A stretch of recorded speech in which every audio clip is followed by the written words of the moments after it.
नमस्कार, मैं हूं आपके साथ में श्वेता गर्ग और आप देख रहे हैं वो टीवी न्यूज। और एक बार फिर से वक्त हो चला है उत्तर प्रदेश की खास खबरों का।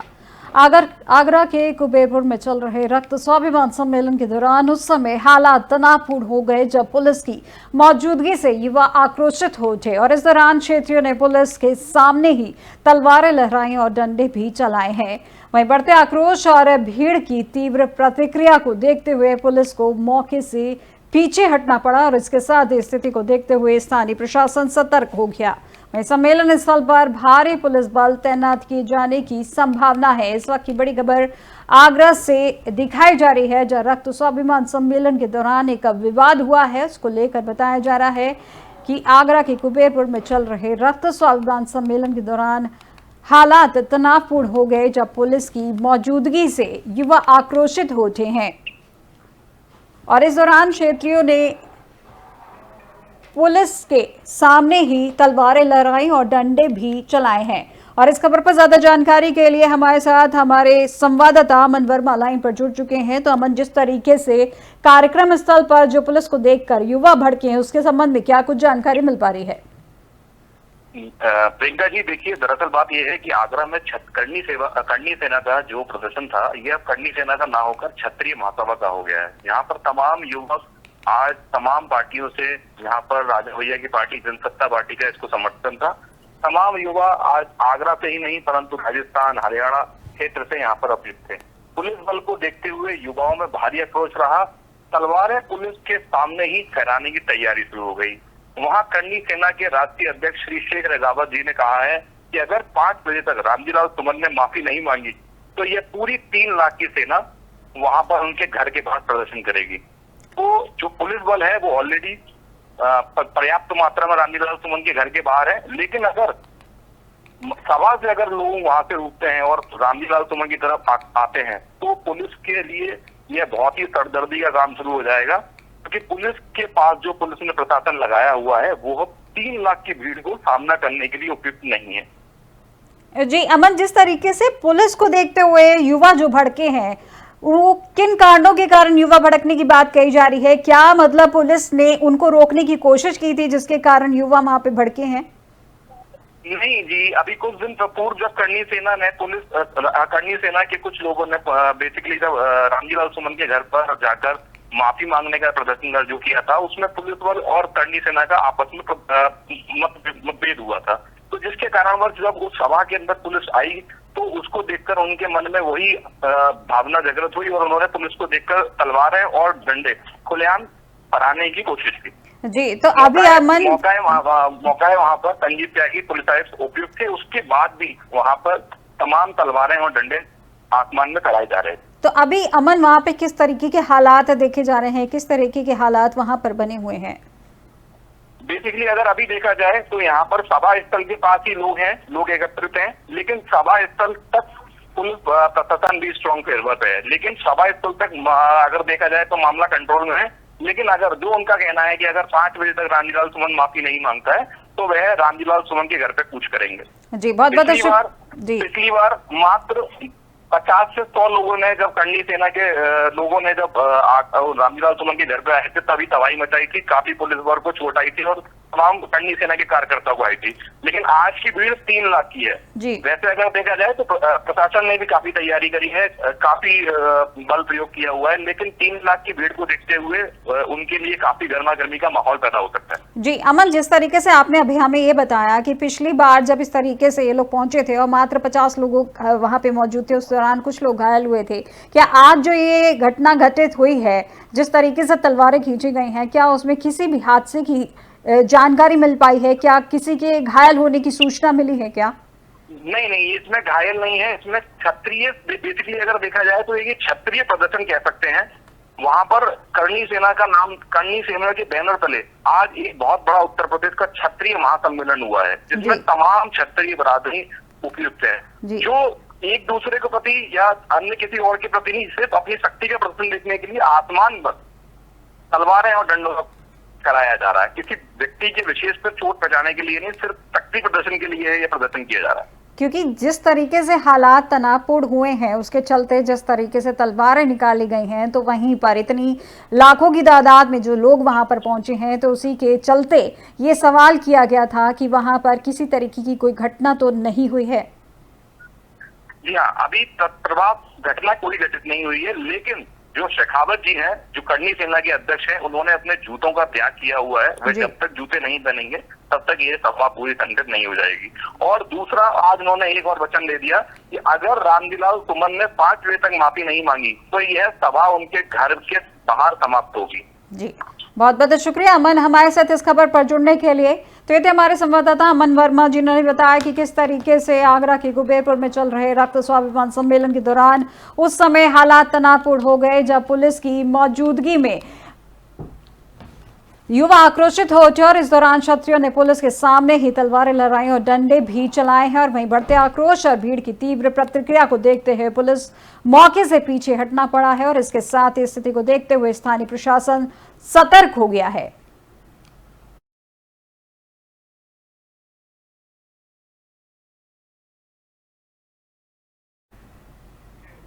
और अब खबर संभल से है, जब वक्फ कानून बनने के बाद वक्फ संपत्तियों की जांच शुरू हुई है। जहां दरगाह जनेटा शरीफ पर लटक रही कार्रवाई की तलवार, जहां पर पिछले 7 वर्षों से मुतव्वली की भी नहीं की गई है कोई तैनाती। दरअसल संभल के तहसील चंदौसी क्षेत्र के गांव जनेटा में वक्फ कानून बनने के बाद वक्फ संपत्तियों की जांच शुरू हो गई है और दरगाह जनेटा शरीफ पर कार्रवाई की तलवार लटक रही है।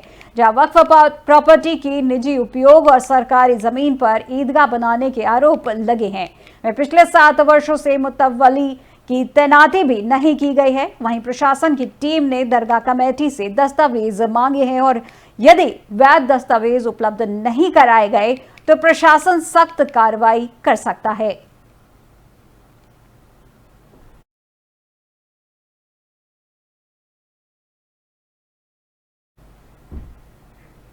खबर अमरोहा से है, जहां 2 बदमाशों से पुलिस की मुठभेड़ हुई है, जिसमें एक बदमाश पुलिस की गोली लगने से घायल हुआ है। वहीं बदमाश का दूसरा साथी भी गिरफ्तार किया गया है।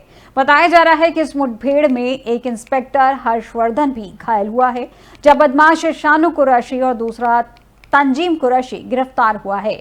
इनमें शानू पर 15 मुकदमे और बदमाश तंजीम कुरैशी पर 5 मुकदमे पहले से ही दर्ज हैं।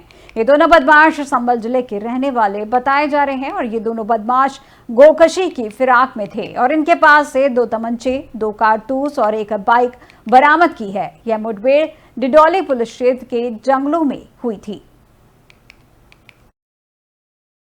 दिनांक 11/12 अप्रैल की रात्रि को थाना डिडौली पुलिस को सूचना प्राप्त हुई थी कि थाना क्षेत्र अंतर्गत 2 संदिग्ध बदमाश घूम रहे हैं जो संभवतः गौकश हो सकते हैं। सूचना पर तत्काल कार्रवाई करते हुए ग्राम हटुआ जाने वाले मार्ग पर चेकिंग लगाई गई। पास के आम के बाग में 2 संदिग्ध व्यक्ति दिखे जिनकी घेराबंदी की गई। घेराबंदी देख इनके द्वारा पुलिस टीम पर फायर किया गया, जिसमें थानाध्यक्ष भी घायल हुए और साथ ही एक पुलिसकर्मी के बुलेट प्रूफ जैकेट पे बुलेट लगी। आत्मरक्षार्थ फायरिंग पुलिस टीम द्वारा की गई, जिसमें एक बदमाश शानू कुरैशी के पैर में गोली लगी है। साथ ही दूसरा इसका साथी तंजीम को भी गिरफ्तार किया गया है। घायल अभियुक्त को डिस्ट्रिक्ट हॉस्पिटल में इलाज हेतु एडमिट कराया गया है। साथ ही घायल पुलिसकर्मियों का भी इलाज कराया गया है। पूछताछ में बदमाशों द्वारा बताया गया है कि आज ये थाना क्षेत्र में गौकशी करने के उद्देश्य से आए। महोबा में कुलपहाड़ कोतवाली क्षेत्र में बाबा साहेब भीमराव अम्बेडकर की जन्म जयंती शोभा यात्रा से पूर्व 2 युवकों द्वारा सोशल मीडिया में अर्धनग्न अवस्था में बाबा साहब पर अभद्र टिप्पणी करने का वीडियो सोशल मीडिया में जमकर वायरल हो रहा है। वहीं वायरल वीडियो में आक्रोशित समाज सेवियों ने कोतवाली पहुंचकर आरोपियों के खिलाफ लिखित शिकायत कर कार्रवाई की मांग की है। तो वहीं वायरल वीडियो का पुलिस अधिकारियों ने तत्काल संज्ञान लेते हुए मुकदमा दर्ज कर आरोपियों के खिलाफ जांच शुरू कर दी है।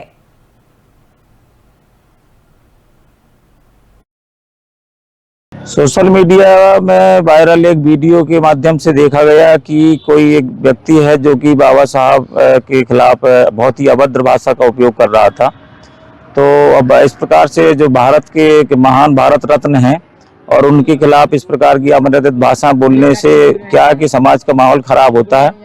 तो माहौल किसी प्रकार का खराब ना हो और शांति बनी रहे, इसके लिए ही हम लोगों ने आकर के थाने में दरोगा जी से, इंस्पेक्टर साहब से मांग की है कि ऐसे व्यक्ति का तत्काल पता लगा करके सख्त से सख्त कार्रवाई की जाए। आज सोशल मीडिया में एक विशेष वीडियो वायरल हो रहा है जिसमें एक व्यक्ति जो यहीं मरौल कला का है, वो जो है उल्टा सीधा बोलते हुए बाबा साहब के ऊपर अभद्र टिप्पणी कर रहा है, बहुत गंदी गंदी शब्द कह रहा है। हम ये सब जो पूरा समाज हमारा ये सहन कर नहीं सकता है, इसलिए हम सब लोग जो है कोतवाली आए थे। यदि यहाँ कार्रवाई नहीं होती है तो इसके आगे भी कार्रवाई के लिए इंस्पेक्टर साहब उन्होंने पूरा आश्वासन दिया है कि उस व्यक्ति के खिलाफ सख्त से सख्त कार्रवाई की जाएगी।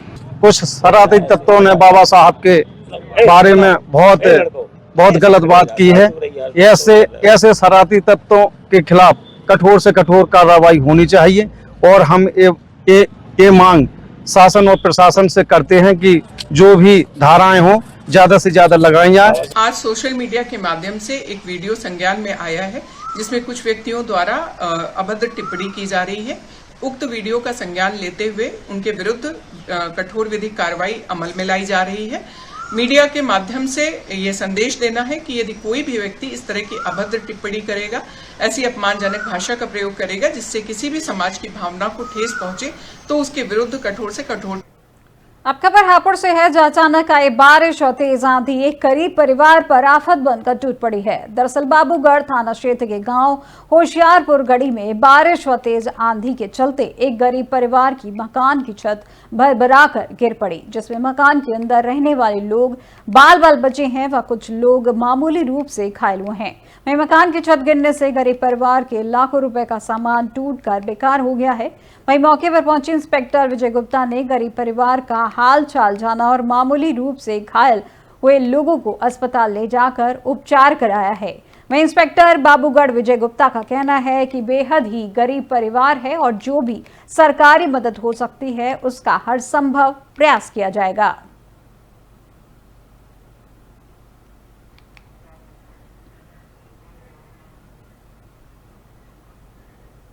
खबर हापुड़ जिले से है, जहां युवक की बेरहमी से पिटाई की गई है, जहां युवक को लात घूसों और बेल्ट से जमकर पीटा गया है, जिसका वीडियो भी सोशल मीडिया पर वायरल हो रहा है।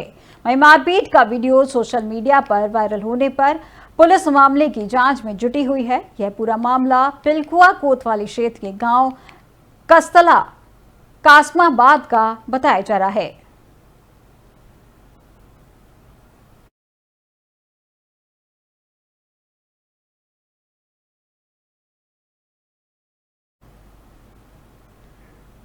खबर बदायूं से है, जहां जिले में आतिशबाजी बनाने के दौरान जबरदस्त धमाका हुआ है, जिसमें 2 लोगों की मौके पर ही मौत हो गई है, जबकि कई अन्य लोग घायल हो गए हैं। वहीं धमाके से 2 मंजिला मकान धराशायी हो गया है और पड़ोस के मकानों में दरारें आ गई हैं। इस मामले की सूचना पर मौके पर पहुंचे जिला प्रशासन ने बचाव कार्य शुरू कराया है। वहीं डीएम एसएसपी ने घटनास्थल का जायजा लिया है।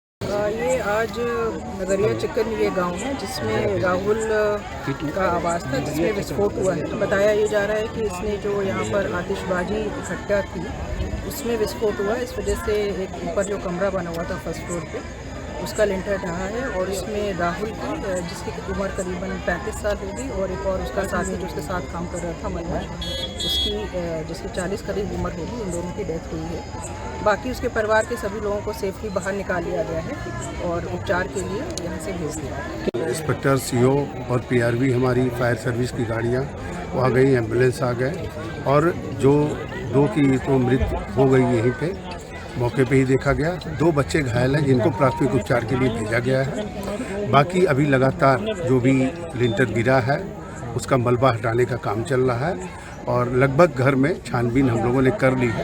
अब कोई इसमें है नहीं, जो बच्चे थे वो सब बाहर हैं इनके, और आगे भी अभी मलबा हटा के और भी हम लोग छानबीन कर रहे हैं। घटना की क्या वजह निकल के आई है? एक घटना की वजह अभी तात्कालिक रूप से है कि ये विस्फोटक रखा हुआ था, उसमें कहीं से आग लगी होगी। ये जाँच का विषय है, जाँच होने के उपरांत स्पष्ट।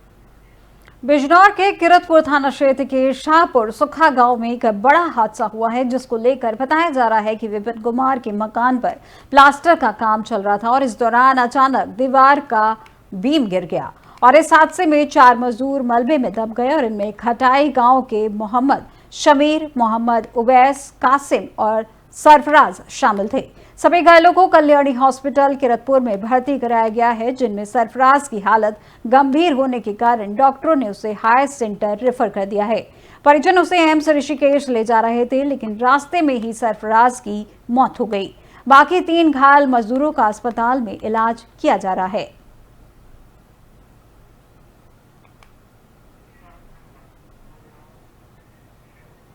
बिजनौर जिले में तेज रफ्तार अज्ञात वाहन का कहर देखने को मिला है, जिसमें अज्ञात वाहन ने युवक को जोरदार टक्कर मारी है। वहीं इस हादसे में बाइक सवार युवक की दर्दनाक मौत हो गई और अज्ञात वाहन चालक वारदात को अंजाम देकर मौके से फरार हो गया है। मौके पर पहुंची पुलिस ने युवक के शव को कब्जे में लेकर पोस्टमार्टम के लिए जिला अस्पताल बिजनौर भेज दिया है। वहीं बताया जा रहा है कि बाइक सवार युवक देहरादून से घर वापस लौट रहा था, जिस वक्त रास्ते में यह हादसा हुआ है। वहीं घटना से परिजनों का रो रो कर बुरा हाल है। यह पूरी घटना थाना नजीबाबाद क्षेत्र के रायपुर मार्ग गड़मलपुर पुल के पास की बताई जा रही है।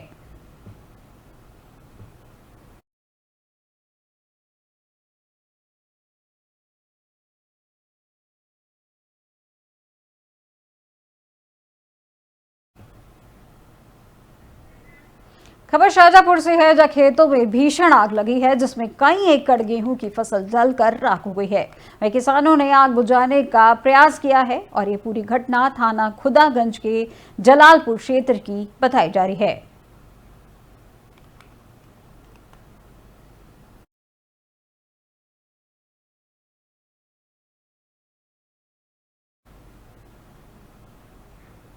अब खबर बरेली से है, जब बिजली घर में भीषण आग लगी है, जिसके बाद हड़कंप मच गया है। वहीं फरीदपुर हाइडल बिजली घर में भयंकर आग लगी है, जो चंद मिनटों में आग ने विकराल रूप ले लिया है। शॉर्ट सर्किट के कारण यह भीषण आग लगी है, जहां पुलिस व फायर ब्रिगेड ने मिलकर आग पर काबू पाया है। खबर बरेली से आपको दिखाई जा रही है, जब बिजली घर में लगी है भीषण आग और जिसके चलते हड़कंप मच गया है। बताया जा रहा है कि बिजली घर में शॉर्ट सर्किट के कारण यह आग लगी थी, जब भयंकर आग चंद मिनटों में विकराल रूप ले लिया। जहां शॉर्ट सर्किट के कारण ये भीषण आग लगी, जिसमें पुलिस व फायर ब्रिगेड ने मिलकर आग पर काबू पाया है।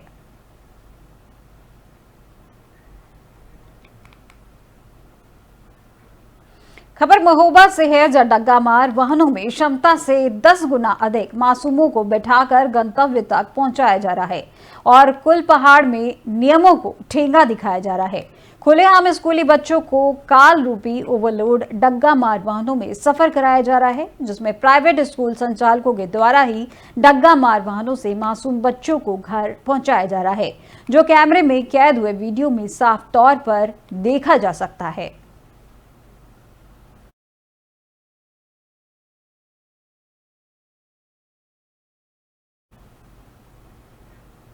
सहारनपुर के थाना देवबंद क्षेत्र के गांव ध्याना में तेज आंधी तूफान और बरसात के कारण एक मकान की छत गिर गई, जिसमें 15 वर्षीय किशोर की मौत हो गई। बताया जा रहा है कि रात को घर में सोते समय अचानक आई आंधी और बरसात के चलते छत टूटकर सो रहे लोगों के ऊपर जा गिरी, जिसमें 15 वर्षीय किशोर की मौत हो गई। वहीं घर में सो रहे अन्य लोगों को ग्रामीणों ने बामुश्किल बाहर निकाला और 15 वर्षीय निहाल की मौत से ग्रामीणों में मातम पसरा है।